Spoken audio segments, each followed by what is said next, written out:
നമസ്കാരം. കനേഡിയൻ താളുകളിലെ സായാഹ്ന വിശേഷങ്ങളിലേക്ക് എല്ലാ കനേഡിയൻ മലയാളികൾക്കും സ്വാഗതം. ജനമഹാസാഗരമായി മഹാഓണം യങ് ഡണ്ട സ്ക്വയറിനെ ത്രസിപ്പിച്ചു. കാനഡയുടെ ചരിത്രത്തിന്റെ തങ്കലിപികളിൽ മറ്റൊരു മലയാളി മഹാസംഗമത്തിന് വേദിയായി ലെവിറ്റേറ്റ് എന്റർടൈൻമെന്റ് സംഘടിപ്പിച്ച മഹാഓണം തനത് കേരളീയ കലാശില്പങ്ങളുടെ ചാരുത വിടർന്ന സന്ധ്യയിൽ മലയാളി യുവത്വം ആഹ്ലാദിച്ച് ആറാടിയപ്പോൾ ഏറ്റവും മികച്ച സംഘടനത്തിന്റെ വിജയഗാഥ യങ് ഡണ്ടാസിൽ പിറന്നു. കടുത്ത സാമ്പത്തിക മാന്ദ്യവും പ്രതികൂല കാലാവസ്ഥയും പ്രശ്നമേയല്ലെന്ന് തെളിയിക്കും വിധം ജനപങ്കാളിത്തം കൊണ്ട കനേഡിയൻ മലയാളികളുടെ മനസ്സിന്റെ മണിച്ചപ്പിൽ സൂക്ഷിക്കാൻ മഹാഓണം ഒരു നിറമുള്ള ഓർമ്മയായി.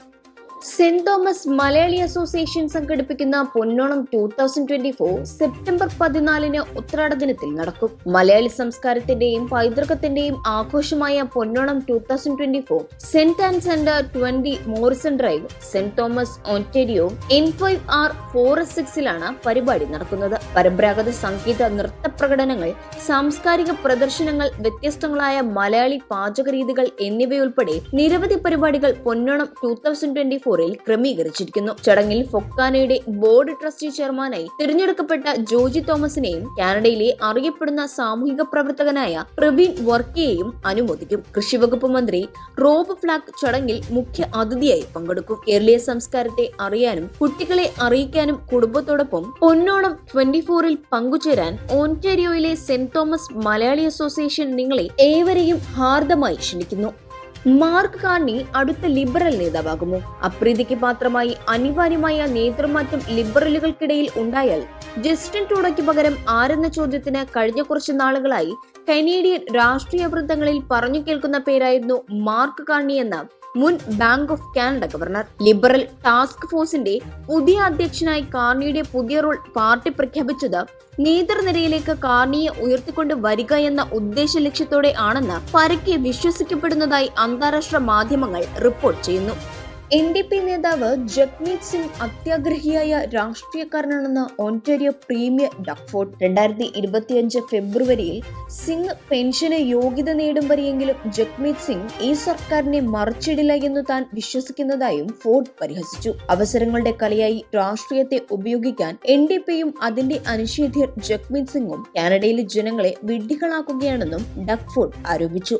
വിദേശ വിദ്യാർത്ഥികളുടെ എണ്ണം കുറയ്ക്കുന്നതിനുള്ള ഫെഡറൽ നടപടികൾ പ്രതീക്ഷിച്ചതിലും കൂടുതൽ സ്വാധീനം ചെലുത്തുന്നുണ്ടെന്ന് സർക്കാർ കണക്കുകൾ. അന്താരാഷ്ട്ര പഠന അനുമതികളുടെ അംഗീകാരം ഈ വർഷം പകുതിയായി കുറയുമെന്ന് കണക്കുകൾ സൂചിപ്പിക്കുന്നു. ലോകമെമ്പാടുമുള്ള സർവകലാശാലകളുമായും കോളേജുകളുമായും അന്തർദേശീയ വിദ്യാർത്ഥികളെ കാനഡയുമായി ബന്ധിപ്പിക്കുന്ന കമ്പനിയായ അപ്ലൈ ബോർഡിന്റെ റിപ്പോർട്ട് പ്രകാരം വിദേശ വിദ്യാർത്ഥികളുടെ എണ്ണം കുത്തനെ ഇടിയുമെന്നും ഏറ്റവും കുറഞ്ഞ പക്ഷം 39% ഇടിവ് പ്രതീക്ഷിക്കുന്നതായും റിപ്പോർട്ട് സൂചിപ്പിക്കുന്നു. വിദേശ വിദ്യാർത്ഥികളുടെ ഇഷ്ട പഠന കേന്ദ്രം എന്ന നിലയിൽ നിന്നും കാനഡ 3ാം സ്ഥാനത്തേക്ക് പിന്തള്ളപ്പെട്ടു കഴിഞ്ഞതായും അപ്ലൈ ബോർഡ് കണ്ടെത്തുന്നു.